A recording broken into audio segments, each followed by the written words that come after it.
thank you for joining me on this day where it was below 20 degrees outside. And I'm so glad I bought gloves yesterday because my hands still have a little numbness in them from yesterday walking around with no gloves on, so we got it. One thing I did want to mention first, when you are, as you progress and you feel like you've mastered a topic or you're really good at something, sometimes it's very beneficial to go back and return to the basics. I'm going to ask a question of my musician friends here. When you're practicing guitar, do you always only practice songs, or do you have to sometimes practice riffs and chords or anything like that? Do you ever have to go back and return to the basics, as they say? We don't want to. You don't want to, but why do we? Because We have to get better, yes. So I was thinking about that because I've been told before that I give sermons that are kind of basic or simple. The topics are kind of something we already understand how to do that. And I get it, we all understand how to do it. But without practice or returning to the basics, sometimes we lose the little bit that makes us even better. So same thing with our marriages, same thing with our interactions. We do have to return to the basics and talk about the fundamentals from time to time, just to remind ourselves of what's important and then to improve ourselves and elevate ourselves to the next level.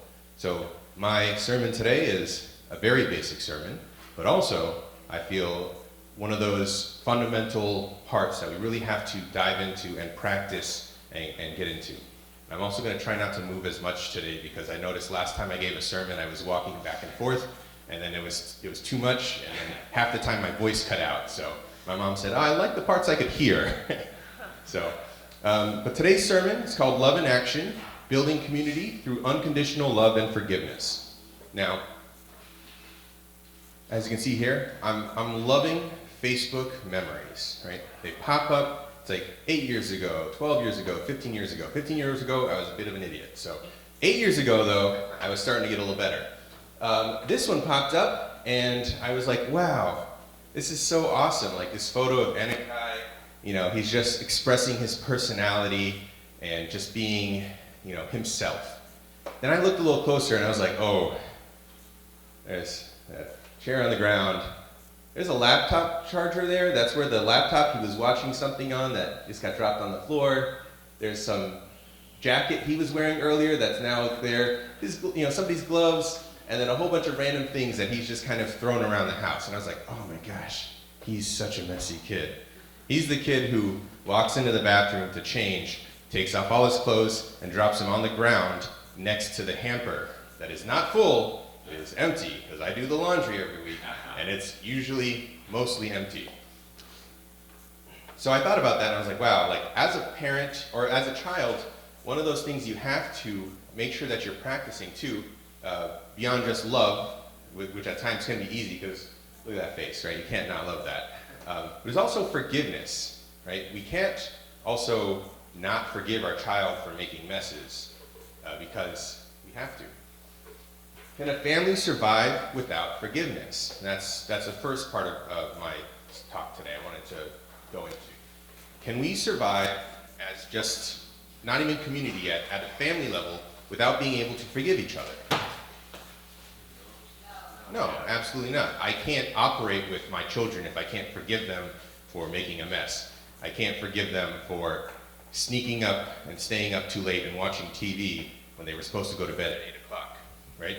I can't operate with my parents or my mom if I can't forgive her for something I perceive she did. And my mom can't operate within the family without being able to forgive me for something that I've done, or one of the many things I've done wrong. We forgive in the family to maintain harmony, right? We have to be able to forgive, to love, to be able to maintain that sense of happiness amongst ourselves, right? I chose this photo here, you can see there.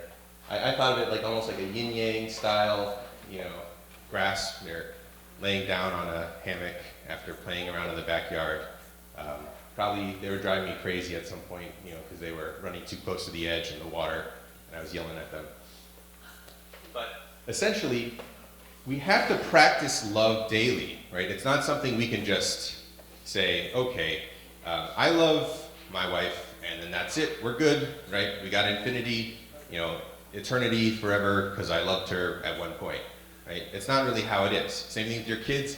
It's a lot easier to love them, but at the same time too, you have to practice loving them. You have to practice saying, I know you've hurt my feelings. I know you've done something wrong to me, but I love you so much. I forgive it, and I will love beyond the hurt that I received. Not only that, we talk about unconditional love a lot, and it's kind of one of those things where we all know the definition, right? We all know what unconditional love is, for the most part. Yes?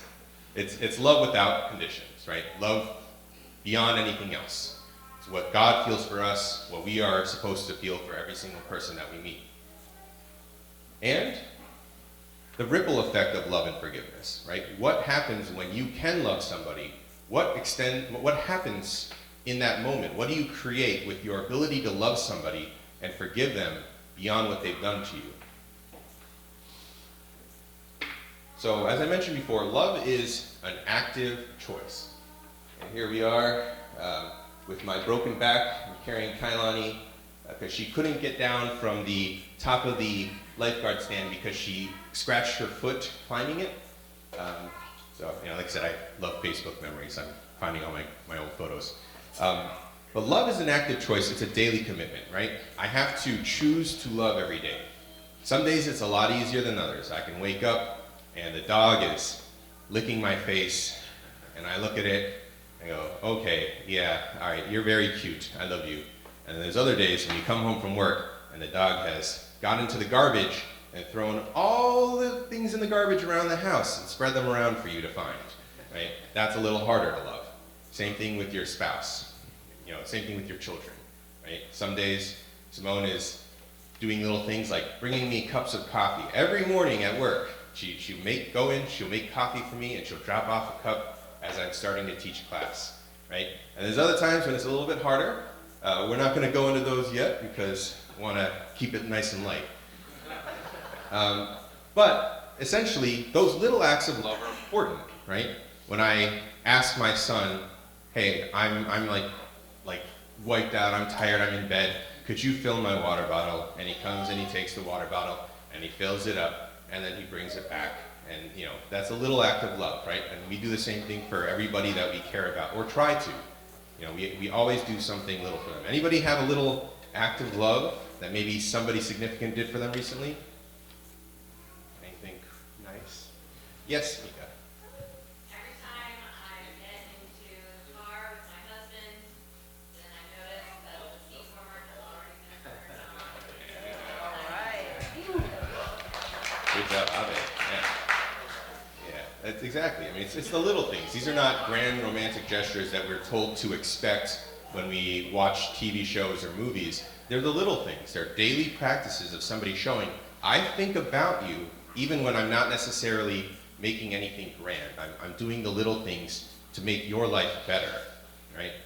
So, love is a muscle, right? It does require exercise. We cannot just say, we've got love, we're good, we're done, because you'll find with any muscle you don't use, it starts to, I've got the medical term for it.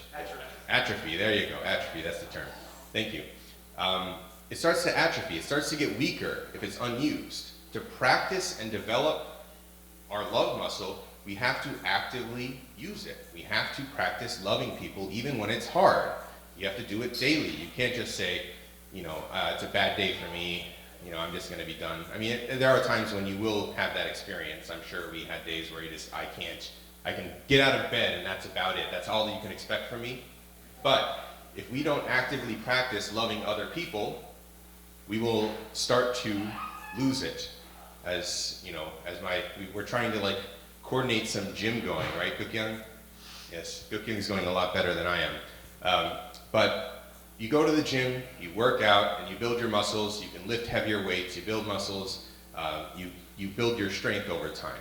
You stop going to the gym, and it starts to go away, and you can lift less.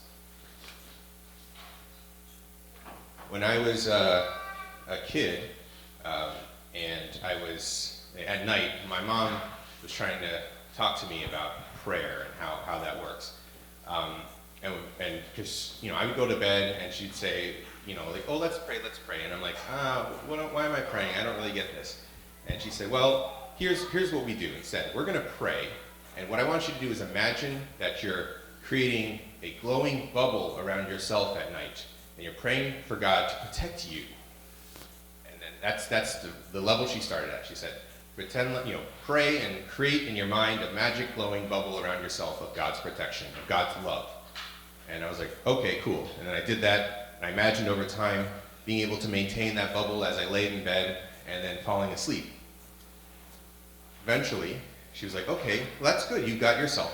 Now, what about the rest of us? And I'm like, oh, okay, all right. So then I would pray, and I'd imagine the glowing magic bubble to cover everybody inside of the house, right? And then eventually, at one point, we got that down. I could imagine it, I could hold it in my head as I went to sleep. And she's like, okay, great. Now, your dad's still out there driving, because he's coming home from work. So why don't you pray and protect him too?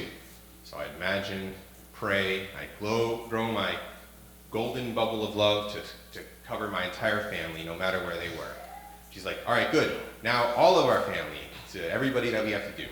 And I practiced this, as a child every single night as a kind of alternative to my regular prayer. I would practice meditating and expanding this influence of love. And honestly, it's kind of stupid because if I just close my eyes and I go, oh, a magic glowing bubble around everybody suddenly appeared, that's easy, right? But to actually feel that love spreading to each person takes time, it takes effort. And that's what I was trying to do, is where I could actually feel my love connection and my protection surrounding and enveloping everybody. And that's one way that I practice loving actively, at least when I was a child.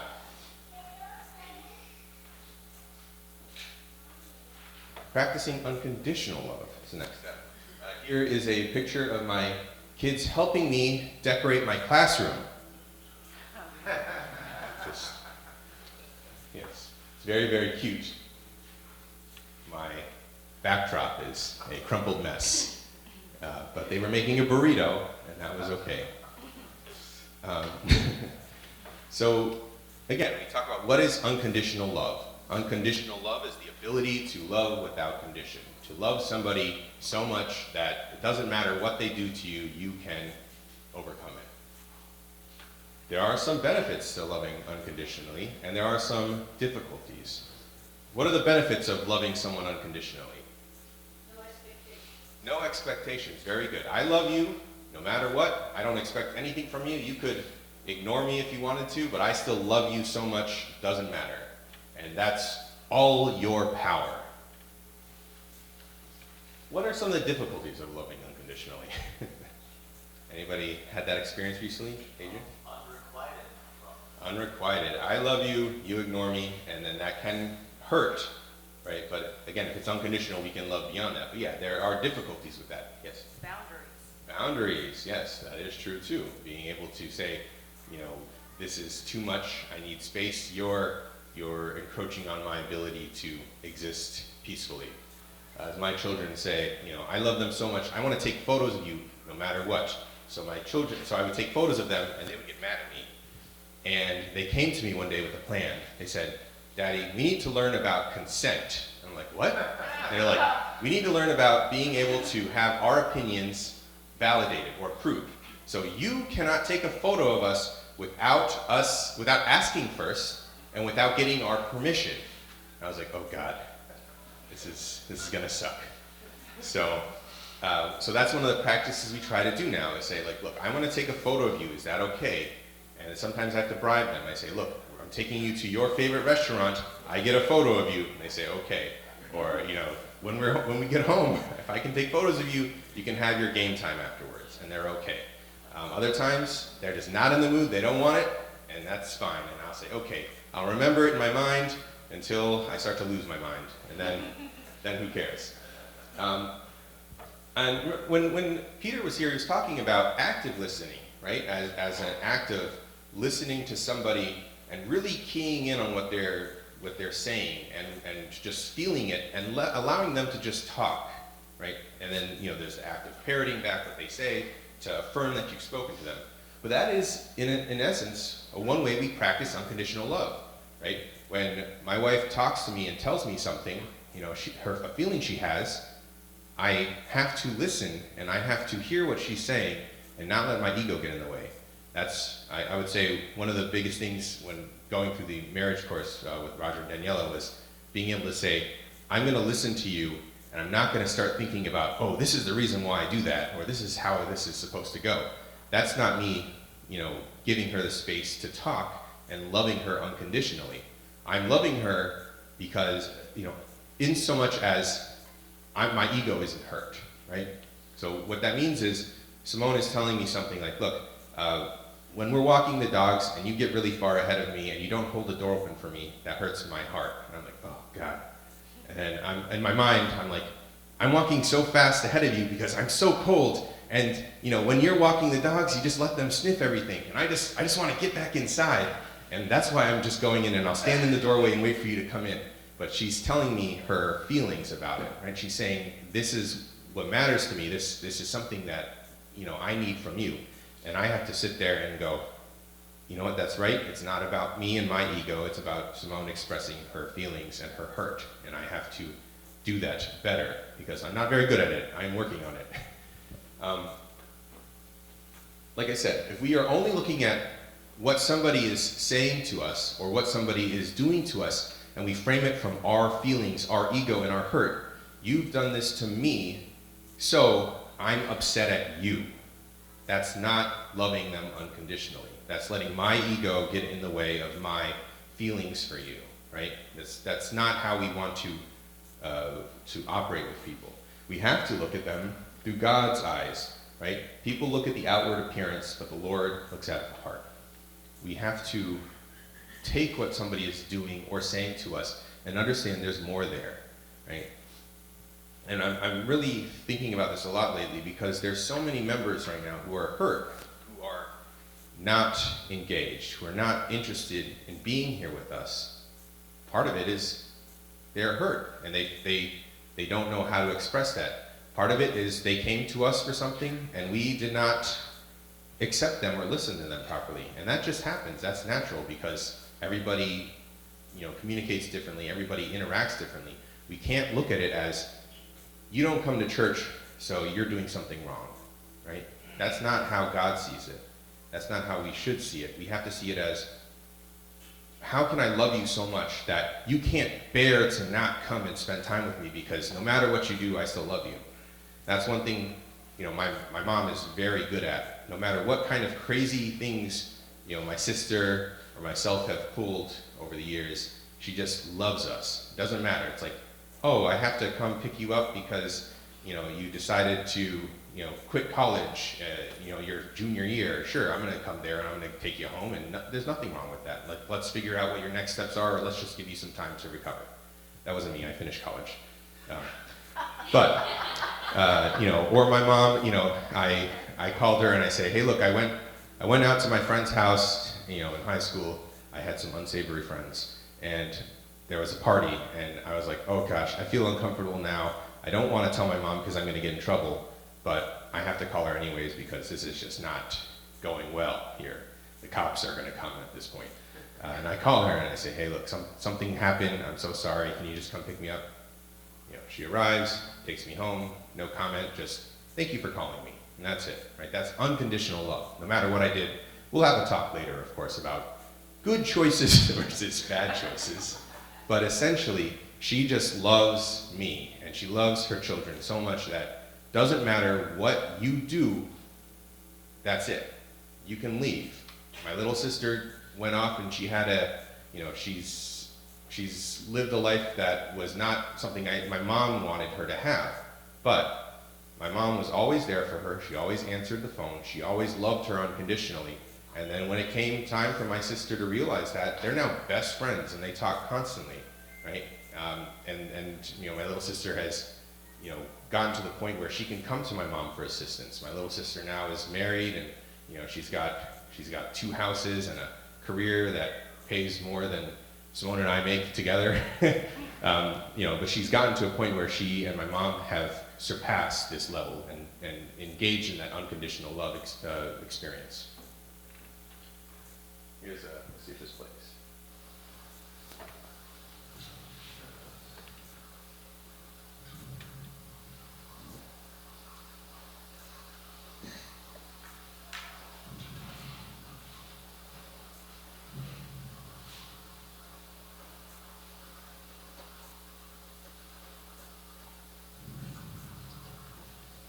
Pause there, the next part gets a little graphic. The ripple effect of love and forgiveness. Anybody seen Jurassic Park? Yes. There's a severed goat leg falls on the window, and we'll go past that part. But essentially, the ripple effect of love. How do we love, and what does that do beyond ourselves, right? Why is it so important to love? What do we do to the world when we can love unconditionally? So what you practice in your family, it extends beyond your family. Whatever love you give to your children, whatever love you give to your parents, whatever love you give to your siblings is starting a ripple effect. You are creating a drop of love in the world. And then whoever you are loving unconditionally goes out. And they've received unconditional love. They know what it feels like. They know what it looks like. They can go out and spread that ripple. They can increase that feeling. They can increase that experience beyond what you've done. Your investment in them has created an investment that will spread. If we can love in our family, it goes beyond our family. It's not just, I love my family and that's all that matters in our little insular group and I don't care what happens beyond. No, I love my family because when I love my family, they will spread that love to the world. When we love as a community, we can extend even further. If I can love my community unconditionally, if I can love my members, I can love my neighbors unconditionally, we create ripples that spread beyond ourselves and our families. True Father said, we create perfect families so we can create perfect society, right? Create a perfect world. We don't start from the world, we start from our families. We love our families, we love our communities. We spread that feeling outwards infinitely. Back to forgiveness. It is a key component of love. You cannot love without forgiving, because there's no such thing as a person who will never not hurt you, right, in some way or other. It can be small, it can be a lot bigger, but at some point, somebody you love will hurt you. And that's where the difficult part comes in. We have to forgive. We have to look beyond our egos and ourselves and say, what you've done to me hurts, and own it. It is something that happened. You can forgive them. You can say, that you love them so much. They can say they're sorry. And that's one of those terms I heard a lot when I was a kid is, if you say you're sorry, you have to mean you're never gonna do it again, which is a tough one because sometimes you're hurting somebody because of a habit you have. It doesn't always mean that you're never gonna do it again, but you're going to understand that that is an effect, that what you're doing hurts somebody else, and you're going to make an effort to not do that to that person. It might not happen right away, but you change your habits so that you're not hurting somebody without being conscious of it, right? So that's why when I say I'm sorry, I'm not necessarily saying, I'm sorry, never gonna happen again. That's my goal. That's, in a perfect world, what I did never happens again. I never get mad at the dogs because I left a beautiful steak sitting on the oven, on the stove, and I walked away to wash my hands and I came back and it's now on the ground being ravaged by the dogs, right? And then I yell at them, or I'll like threaten to hit them, and Simone gets upset, and I'm saying, I'm sorry, I need to be nicer. It's not that I'm never going to get mad at the dogs again, but I'm going to try and control and not do something that hurts Simone's heart. Forgiveness is key. Without forgiveness and love, we cannot have harmony. We cannot feel that sense of perfect community without that. We cannot love each other so perfectly and unconditionally. We will never have harmony. We will always split. We've seen this time and time again in communities. Somebody is hurt, somebody feels, injured in some way, and then they want to leave, they want to separate, they want to become part of another community because that community is better than this community that I was injured in, right? If we can never love them so much that they see that our love is strong, they will never want to come back. They look at us from the outside and they say, oh yeah, they're gossipy, you know, they're mean to me when I do something wrong, or they're judging me for my lifestyle.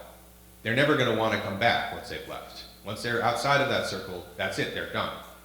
If we can, as a community, love them unconditionally, and they feel that, right? We practice it, we do it, doesn't matter. We love unconditionally, that person can always come back. It might not be perfect, it might not be immediately. This is not the short game. I don't care about saving every single person tomorrow. I care about eternal souls. I care about their spiritual lives. If it takes 30 years and I can win over one person, that's all I need, right? I've done something. I've made a difference. We just have to be the community. We have to be the family that loves completely and unconditionally. I was doing an Italian movement there, right? Yeah, they're cool. Drumming off a little bit. Sorry. So, these are the ways that we build and sustain communities through love, right? In your family, in your family group. Yes, this is, you see here, I'm being very techie. I have my Apple Watch, and I use my iPhone to take a photo of us because I didn't want anybody to be outside of the photo. This was, I believe, Thanksgiving 2018? Yeah, something like that. It was a year that I had 30 calls making sure that I put the turkey in on time because I let slip that I never took the turkey before. So everybody was checking in to make sure that it was cooked properly. And it was almost cooked properly. So, but again, having a loving community is essential to our spiritual development. People are social, right? We are communal. Even if you're kind of, how do I put it? You're not if you're an introvert, you still need community. I am the introvert to Simone's extrovert, right? I could sit in my room all day and read books and talk to people once or twice a week, and I'd probably be fine. Where Simone needs to go out and interact with people, you know, there's a whole other thing I'll talk about later called the social battery. But essentially, even at my maximum introverted self, I still need to know there's a community out there to talk to when something goes wrong, right? Like, I lost my job a couple of years ago, and it was bad because we just bought a house. I had, you know, all these payments to make, and I got let go. Like, literally, he called me up and was, sorry, he didn't even call me up. His assistant called me up and said, oh, we're letting you go. We're going in another direction. I was like, oh God.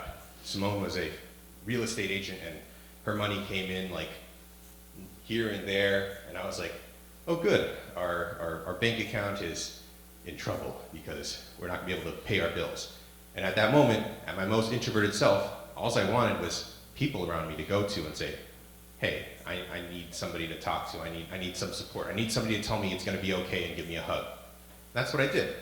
Called up my brother-in-law, Rich here, in the back in the hoodie, and I said, hey dude, I just got fired badly, I need to talk. Simone was like working out of state, or not, like one state over at the time, so I called her and she's like, I'm coming home, but it's gonna be like tomorrow, the earliest I can get there. And I was like, okay, fine. So I called up my brother-in-law and he showed up and he was part of my community. He supported me. When bad things happen, who do we turn to, right? We turn to our family, we turn to our community. If something happened to me tomorrow, I would expect the community to help out Simone, right? If something happened to you, the community would be there to help you out, at a minimum, beyond your family. And, as we all know, the community that laughs together stays together, right? We have fun together, we will be more likely to be together. Or a version of that, the community that axes together stays together, right? This is a fun activity we had on Friday night at 7. We went to Blue Ox axe throwing in Bridgeport, and you know, we took over the whole area. We played games. My team won every single time because of Abby and Elizabeth, mostly. there I was making like wild throws, and then they were like consistently hitting the points to make our team get to the right point. Yeah, Mimi, sorry, not Abby, Mimi. Sorry. Yes, Mimi was our ringer. So kind of bringing it all together, right? Our ability to love is kind of like a pool. And also to forgive. You have to maintain it. How many of you have ever had like at least an above ground pool? You know, yes? What happens to the above ground pool over time? Oh, it gets leaves in it. Leaves, yep. Yeah, lots of bugs. Yep. You ever had some mystery spot in the ground just punctured through because there was a stick underneath, and then now your water level is dropping constantly, and the kids are complaining and saying, I can't go in the pool, it's only a foot high, and you have to find the hole, and you have to plug it, and then refill the pool. So our ability to love is kind of like that. We have to maintain it, we have to work on it. We can't just say, oh, I was born with an ability to love, and that's all I need to deal with, right? You ignore it, the water turns green, you know, it's full of detritus, it's just a miserable thing to be. Nobody wants to go inside that pool, and you can't do anything with it. You know, we have to constantly work on our ability to love, to be able to love. Same thing too, kind of related to our working on our love muscle. If you want a deeper pool, what do you got to do? Practice. You gotta dig. You gotta clean it up. Add water to it. You gotta do something, right? You gotta make an effort to make it deeper. If you want to put an in-ground pool, you gotta dig a deeper hole to make it a deeper pool, right? You gotta keep working on it. You gotta keep adding to it and increasing your ability to increase what you can handle. And then when you neglect it, it goes away. Then that's kind of related to another side topic too. You know, your ability to love also, if you think about that, is maybe your neighbor is running low, right? Or your wife is running low. What can you do if their pool level is going down? You can give her some of your love, right? You can neglect yourself for a little bit, give her some water, raise her levels, and then you can work together. And then when your levels are low, she can turn around. If her level is topped up, she can turn around and provide you with water and help you to get your pool level back up. If you both are neglecting each other, at some point, your pools are gonna be clogged with garbage and empty, right? So just relate that to how you interact with people, nice and visual. So in conclusion, another community event we did, ice skating, which was super fun. I haven't gone forever. Thank you to everybody who came out to that one too. And I didn't get consent for this photo, but I did it anyways, and all I had to take was a couple punches from Enekai. It's important that we practice love daily, right? We have to love, right? Everybody get that? You're gonna love every day. Yes? All right. We want to make sure that we do this so that our love spreads beyond ourselves. We spread our loves to our community by loving every day, and loving our family, loving our community, loving our friends. Right? We will strive to love unconditionally and view our fellow members through the eyes of God, because that's the only way at times we will be able to successfully keep them involved with us. If we can't do that, we will lose them. If they think we're judging them, if they think we're mad at them or unhappy with them because of what they did, or if they feel like we're putting them down in some way, they will not feel they can come back. It's not our place to judge or determine what's right or wrong. That's their place. They can decide what they've done right or wrong. Our job is to love them unconditionally. Our goal is to embody God's presence and love. And we want to engage with our community. I want you to reach out and check on those people that you know are around you, right? If you've lived here long enough, you know some of the people that are around. Simone and I have had that conversation with quite a few people where we're trying to get an accurate count of who's in the church community, and we're fairly out of the loop in terms of who's around at times. So we call up other people in the community and say, hey, who's around you, or what's going on with this person or that person? And I'm asking you to start trying to do that on your own. If you can reach out to people in the community you know are not involved or upset or something, we want to bring them back. And we can't do that alone. Simone and I can do visits and house calls and everything, but we're only 1 or 2 people at best, right? You are a room full of community members, and you can go out and you can be the envoys to bring people back, right? To join our loving, fun-filled community. And as I said before, the most important part of a community is to have fun together. Because if you're not enjoying this experience, if you're doing this as a repentance or as a duty, then we can't properly grow. And if you're not having fun, you need to let us know what you find fun or what you find enjoyable, and we will try and make that available for you, or start doing it, right? We want to make sure that everybody here is enjoying themselves, because that's part of what God wants. He put us here to have love and to enjoy and experience creation for Him. So if we are not doing that on a regular basis, then we are doing something wrong. No matter how many conditions we do, how many vows we do, no matter how long I pray, I'm not doing everything God wants. Because God wants me to have fun. He wants me to spread love to my community and spread love to my friends. So thank you so much for coming out today.